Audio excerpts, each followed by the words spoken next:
days, I'm a foundation professor of psychology at the University of Nevada. Well, I'm in psychology, probably the way a lot of people get into psychology. You're interested in why there's so much pain and suffering around you. I certainly saw that at home, growing up, and decided early on that it was a place to put my science interests and also just my humanitarian interests, and you could put those two together in one field. After I was a psychologist, I developed a panic disorder, and that changed a lot with regard to what kind of work I do. Because I was trained as a behavior therapist and as a cognitive behavior therapist, and when I applied the methods that I would apply with others when they had panic disorder, it didn't really fully hit what I thought what was needed for me. And I turned back towards things, several things that were sort of in my experience from more Eastern traditions, human potential traditions, and then tried to marry that up. I'm a child of the 60s and grew up in California, so was exposed to the kind of garden variety Eastern thinking that most folks in my generation were exposed to. And I actually found more in mindfulness and acceptance kind of methods that were directly a benefit to me than in the traditions I was nominally part of. So that really changed my thinking, and it caused me to set out on about a 30-year journey as to how to dig down to the essence of what's inside some of our deepest clinical traditions, but also our spiritual and religious traditions, particularly these Eastern traditions, but not just that, all of the mystical wings of the major spiritual and religious traditions have methods that are designed to change how you interact with your logical, analytical, linear thinking. And I didn't want to leave that just intact. I didn't want to simply be a meditation teacher or something. I wanted to understand it. And we spent a lot of time kind of pulling it at its joints and trying to understand why these things might be helpful to people. I think particularly helpful to people in the modern world who are exposed through the media and the kind of chattering world that we've created to a lot of horror, a lot of pain, a lot of judgment, a lot of words, and need to find a place to go that is more peaceful and more empowering, being able to live their lives in an intimate, committed, effective way. So that's kind of how I came there, where I ended up where I ended up. Well, the empirical clinical traditions, especially in the cognitive behavioral tradition, early on they were trying to apply behavioral principles, mostly developed with animal models, directly to people, and there's a lot of benefit that happened there. It's still relevant today. You can do a lot of good things for people who suffer with anxiety, depression, and so on, using those methods. I'm old enough to have seen all three of these steps, and somewhere in the late 70s and mid-80s, people realized that you had to have a better way of dealing with cognition, and they couldn't find it in the animal models. So they went to more common sense clinical models where they would sort of divide thinking styles up into rational and irrational processes, making cognitive errors and so forth, and they thought if we could just get people to think more rationally and focus on the evidence and take some of those over-expansive thoughts that are creating difficulty for them and change them, then they'd do better. And some of it was in the techniques were helpful, but the theory didn't work very well. Increasingly over time we learned that the components they tell you to that theory tells you to put in, and the processes that should change didn't really explain the outcomes and add to the outcomes. And it had this potential for a downside. People can get even more self-focused, even more caught up in their own thinking.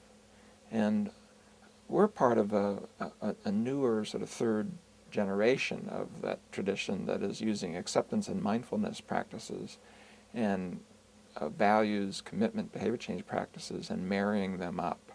So the difference between traditional CBT and acceptance and commitment therapy, or ACT, but not just ACT, also mindfulness-based cognitive therapy, dialectical behavior therapy, a number of the other more kind of modern acceptance and mindfulness approaches.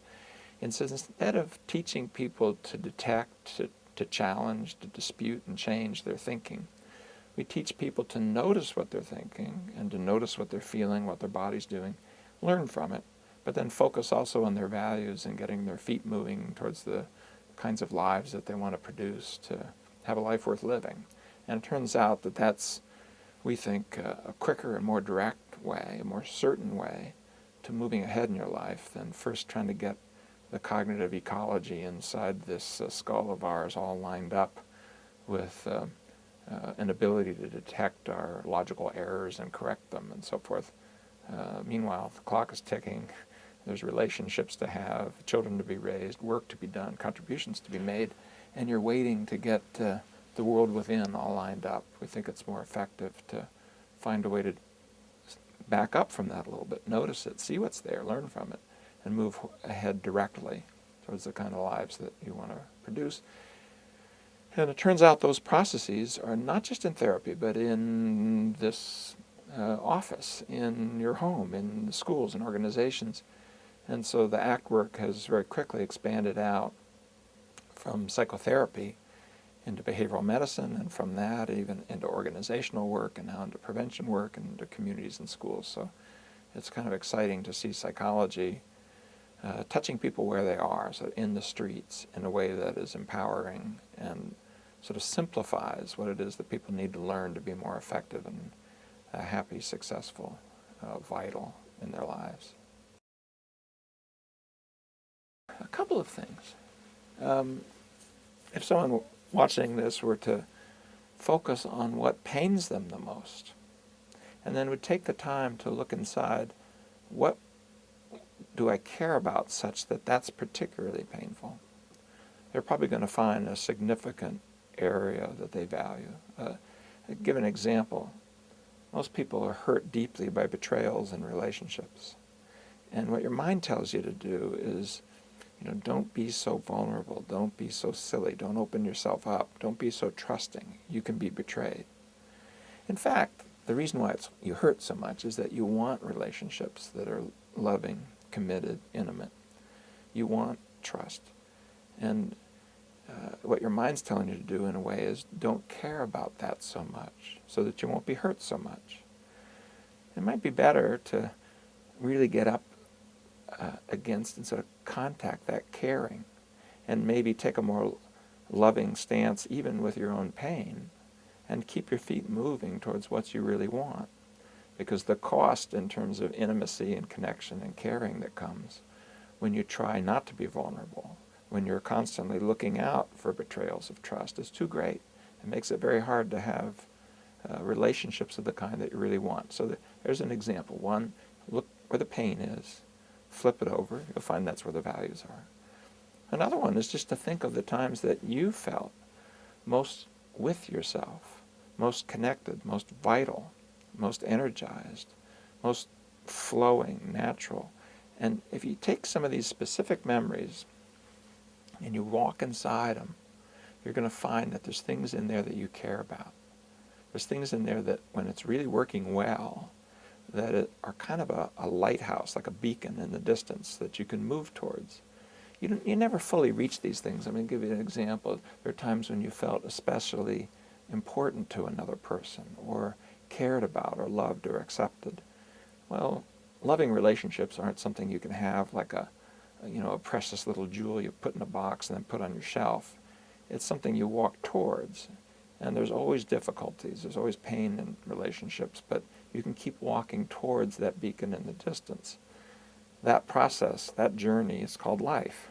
And if you're moving towards the things that you value, life is more vital, flowing, it's more empowering. And so that's another way. Go inside the sweetness of life. Catch the places where you genuinely were moved by or connected with life, and you'll find in there kind of a light that can direct you when the cacophony gets very noisy and you get confused and lost, that can direct you towards what you care about.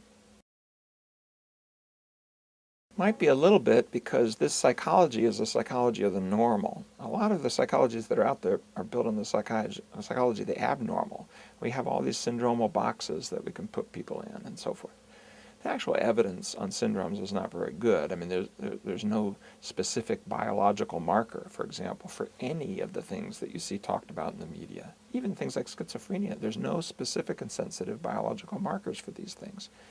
So yeah, there may be some abnormal processes involved in some of them, but vastly more of human suffering comes from normal processes that run away from us.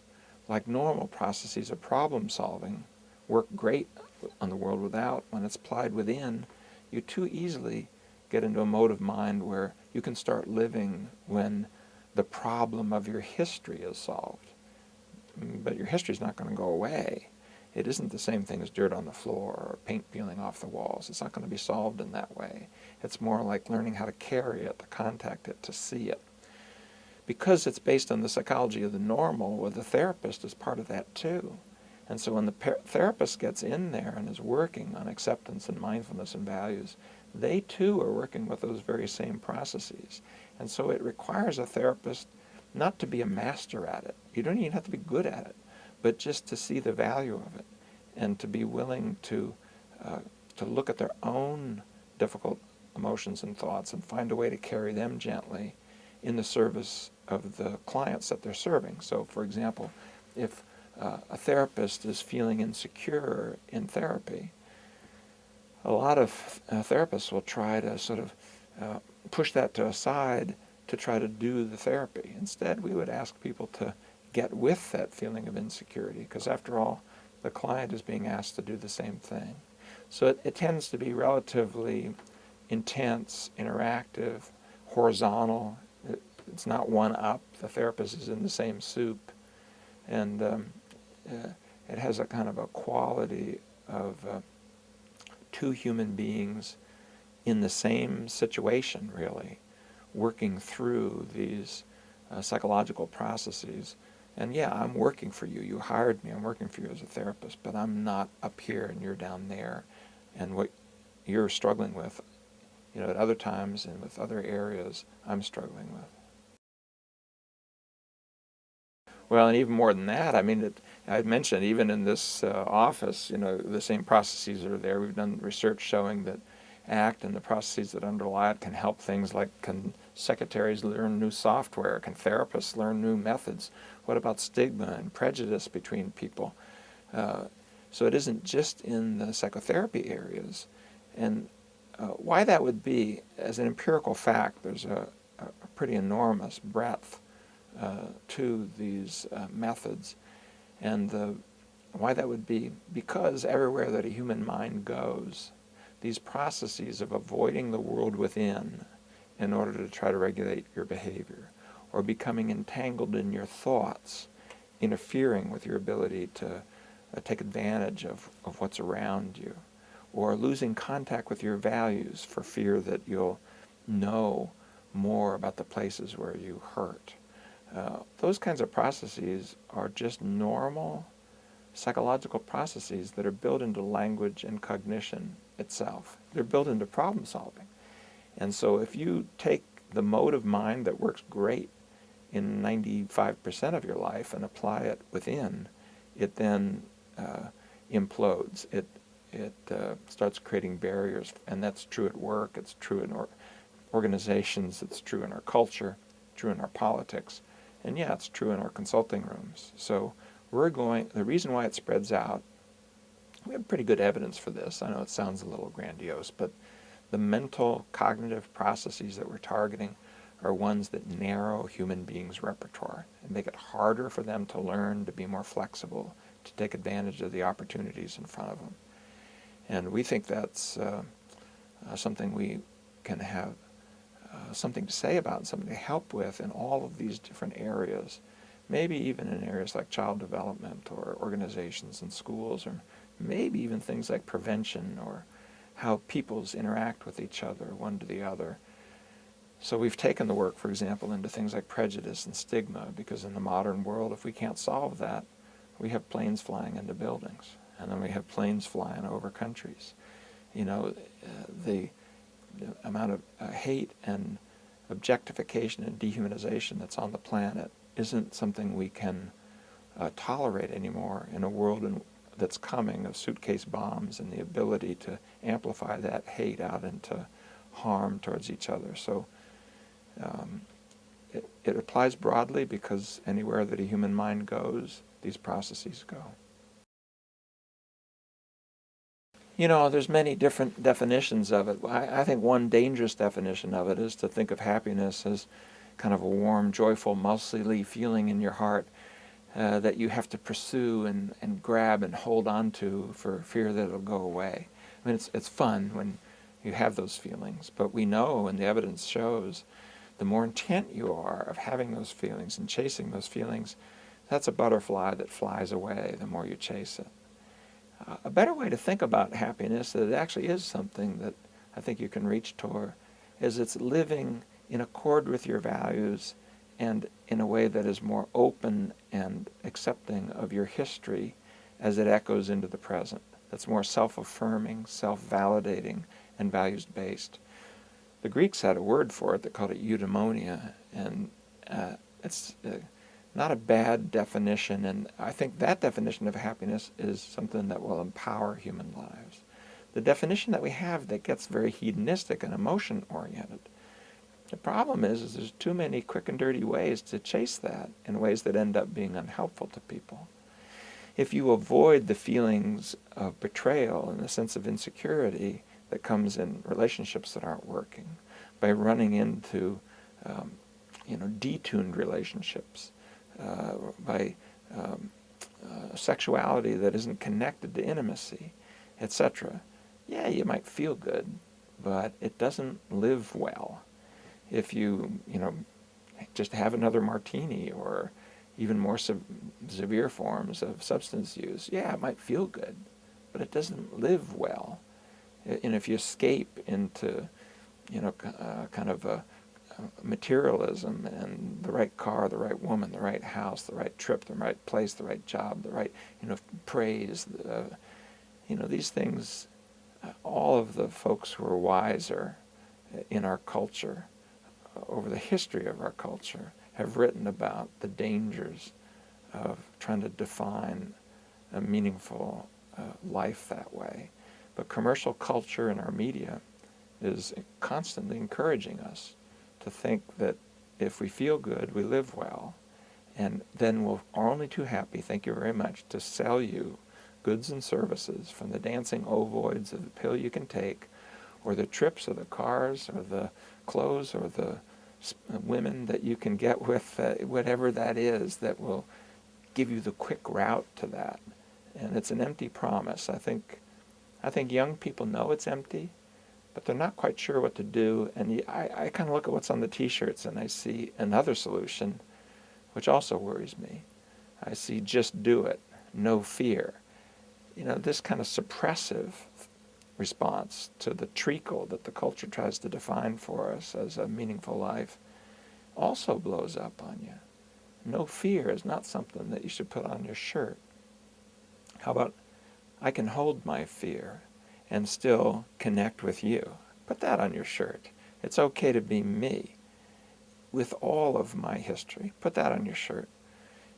So there's a middle path. There's a guy who sat under a tree a long time ago who is important to a pretty big chunk of the human population, who called it the middle path. There is a middle path between indulgence and suppression, but the culture has overwhelmed that in the cacophony that has been created in the modern world, and the commercial encouragement of avoidance and indulgence on the one hand, or suppression and just do it, treating yourself as an object on the other.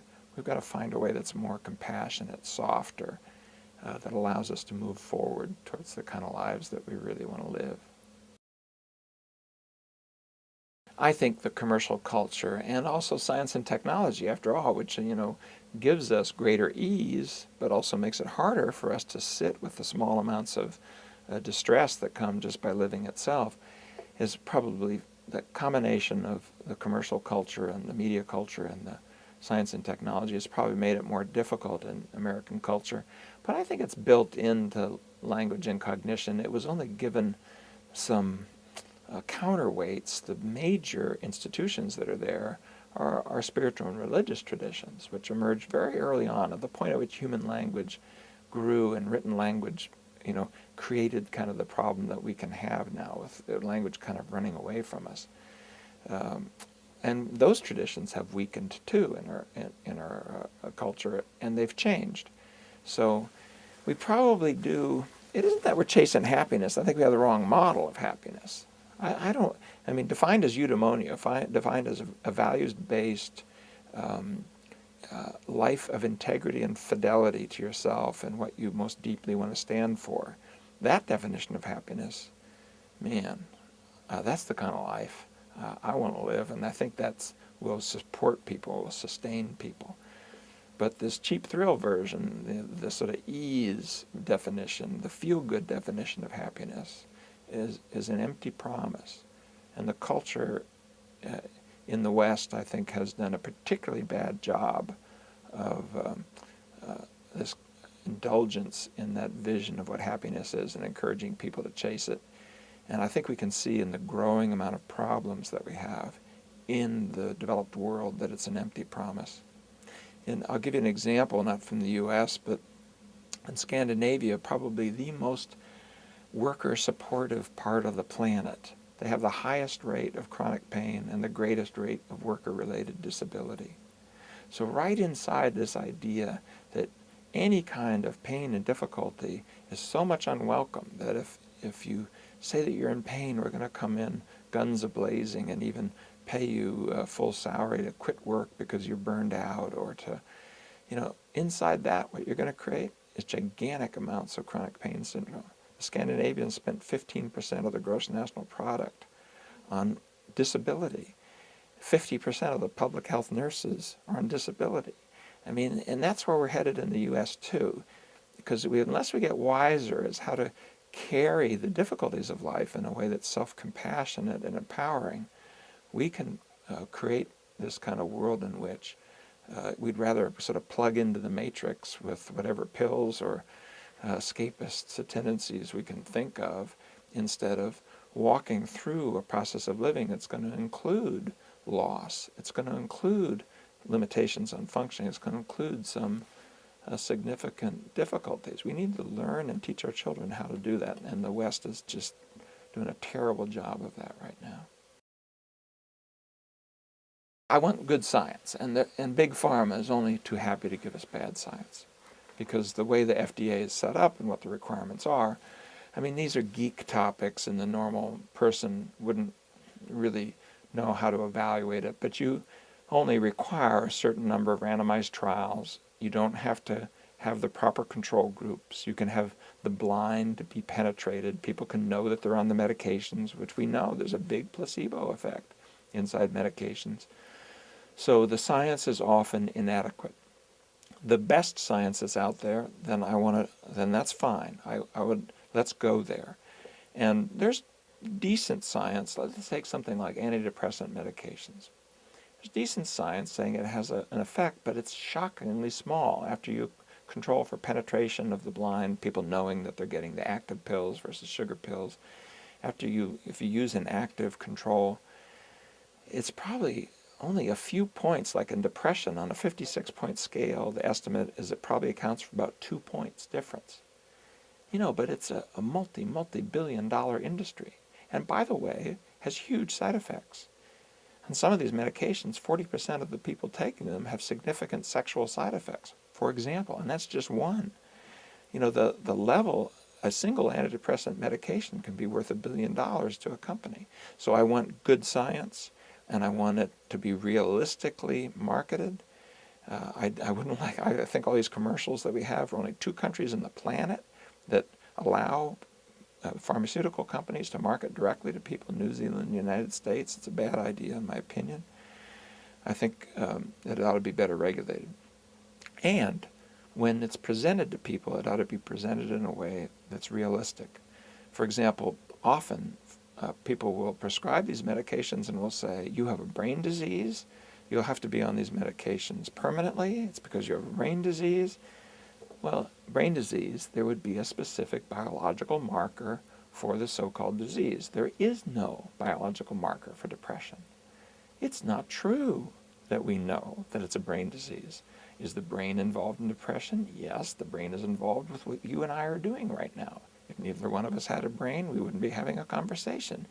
But that doesn't mean it's a brain disease. And so the prescribers very often overstate, oversell, and the detail people are only too happy to tell them to do that, this idea that there's something wrong with your brain, and because of that you're permanently, by the way, almost never are these medications evaluated with what will happen if you're on them for 3, 4, 5, 10, 15 years. Sometimes some of the side effects that come up only later, and sometimes they're very severe, even irreversible side effects. So I would like it to be more like, yes, these medications might be helpful to a degree, but what they do in areas like depression or antipsychotics is they give you a little more distance between the things that cause you to get entangled with thoughts and feelings. And so they might be of some help. Now, open up a little window. Now, can we go in there and learn some of these methods directly to do that? For example, antidepressant medications, you still have some depressive thoughts.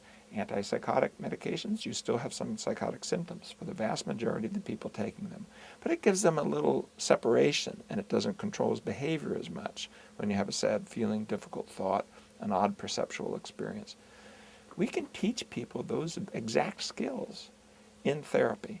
And so evidence is pretty good. If you use it as just a window to get in there and teach these skills, you get longer-term benefits and without the side effects. So don't be sold just because a commercial interest wants to sell you things. The government ought to help out, because average citizen can't go out and be doing reviews of the scientific literature, and focus on the processes that have low side effects and good long-term outcomes.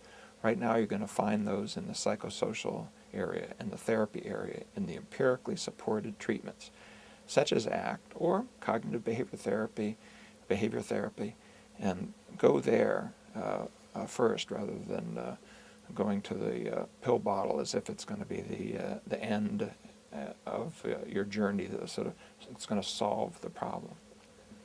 Very often it's only going to help, and even only to a minor degree, and more is going to be needed. Well, the advice I'd give, and if you were my patient, it'd be a little different because we'd have a little more time, but if I can distill it down to the essence of what we do in a course of therapy, the person with panic, I can say this from the inside out since you're looking at a panic disordered person in recovery, has adopted a posture with regard to the world within in which their own anxiety is their enemy. And they think that if they can just get the anxiety to go down, go away, not occur as much or not occur with such intensity, or at least not occur here or there in that situation, that then things would be better. In fact, all of that is not the solution to the problem, it is the problem. Holding anxiety as your own enemy, and that it has to go down, diminish it, go away, and not happen here, is a kind of self-invalidating, interiorly focused process that would get you even more entangled with these processes. Instead, what we're going to need to learn to do is to allow your history to bring into the present thoughts and feelings and memories, and to sort of hold them mindfully and self-compassionately, and then focus on what you do and bring them along for that journey. So, the feelings are only your history being occasioned by the present moment. If that's your enemy, then your history is your enemy. If sensations are your enemy, your body's your enemy. If memory is your enemy, you better have a way of controlling your mind in such a way that you never are reminded of things that are painful from the past. Well, there is no such thing like that that's healthy. And most of the things that people do that are called psychopathology are the unhealthy things people do when they try to accomplish that agenda. If you avoid people, avoid having your buttons pushed, avoid going to places that might occasion anxiety, if you're hammering down drugs and alcohol, these are all methods of trying to mount that unhealthy agenda. So I would say, could we instead take this anxiety to be something that may be of importance, may even be meaningful, and it says something about your history, and could we learn to sort of hold it in a way that's more compassionate, to sort of bring the frightened part of you close and treat it with some dignity, and keep focused instead on of making that go away, focused instead on what kind of life you want to live connected to what kind of meaning and purpose. That's going to be a quicker, more self-compassionate, and a more certain journey forward than this kind of out with the anxiety, in with the relaxation, out with the self-doubt, in with the confidence, kind of let's just snap out of it, kind of harsh and a lack of a non-compassionate place that we stand with ourselves inside things like panic disorder. It's an argument about theory and processes, but the processes are the ones we've been talking about inform what we think of ourselves and what we should encourage in our children and what we should try to put into the culture. And I think really we've been through a time when we thought we could think our way out of this and kind of think clearly, and that would solve the problem, and detect logical errors, and that would solve the problem. We thought of these suffering as a problem of sort of dysfunctional cognitions. I think we're coming into a time instead where it has to do with how you stand in relationship to your own world within and in relationship to those around you in the world without. And I believe that these are the things that we need to put into our schools, education, into our psychotherapy, and into our culture more, finding a way to not be so harsh and judgmental, so objectifying and dehumanizing, constantly focused within and trying to get these difficult thoughts and feelings to go away, or focused without and objectifying and dehumanizing others. So the core of the controversy is it more powerful to take an acceptance and mindfulness-based approach compared to a cognitive and emotional change approach when we're dealing with these problems? I think the evidence is more in our favor, especially the process evidence. And I think if you look at where the culture is going, there's a reason why Eckhart Tolle is on Oprah.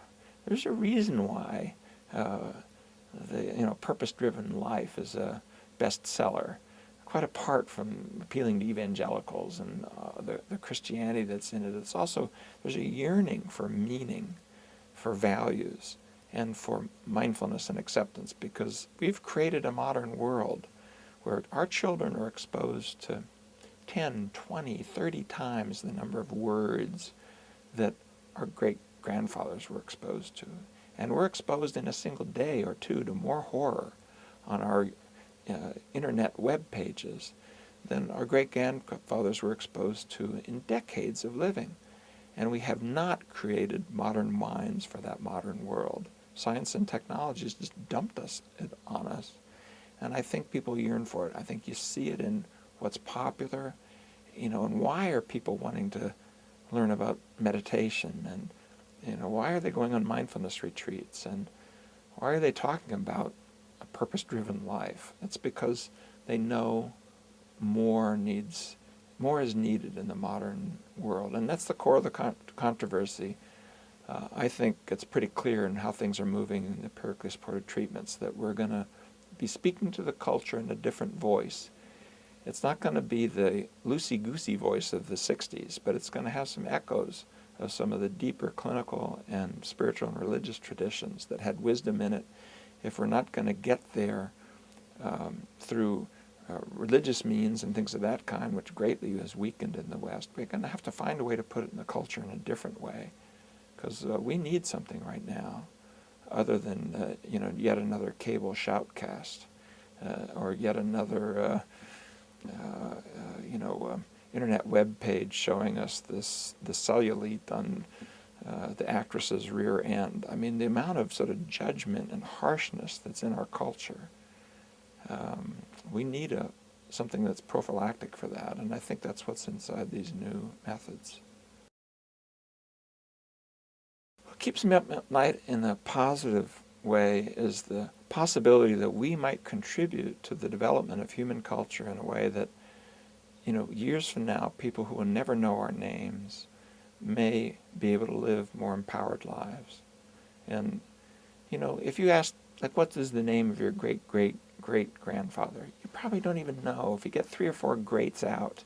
So it's not that we're immortal. We're going to die very, very soon. It's not that what we produce is going to live on. It will not. But the changes that we can make in the culture can be there for people that we will never meet, who will never know us. And that's what keeps me up at night. It's what excites me about science, that we can learn ways of being with each other. And the behavioral sciences have not been enough of a part of cultural development. The physical sciences have. The behavioral sciences have not.